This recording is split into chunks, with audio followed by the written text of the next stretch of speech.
In today's video, I'm going to teach you how to add images in Whimsical. This process is straightforward, but having a clear guide can make it even smoother. Let's get started. First, you'll need to head to the Whimsical login page. If you're not familiar, Whimsical is a collaborative design tool perfect for creating flowcharts, wireframes, sticky notes, and more. Now, once you're on the Whimsical login page, you're going to want to look for the option to log in with Google. This step not only simplifies the sign-in process, but also ensures that your access is secure and quick. Click on this option and you'll be redirected to the Google account chooser. For this part, select your Google account linked to Whimsical. This step seamlessly connects your Whimsical workspace with your Google credentials. Once you're logged in, you'll see your Whimsical dashboard.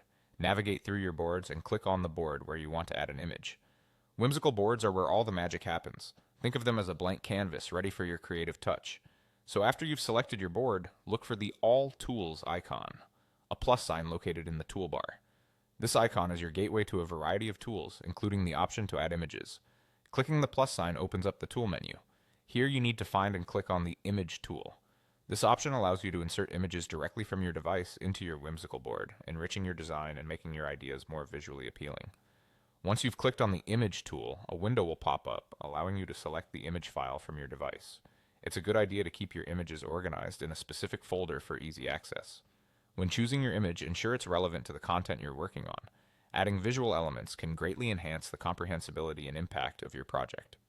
After you've selected and inserted the image, you can easily resize and position it where it best fits within your board. By following these steps, you've successfully added an image to your Whimsical board.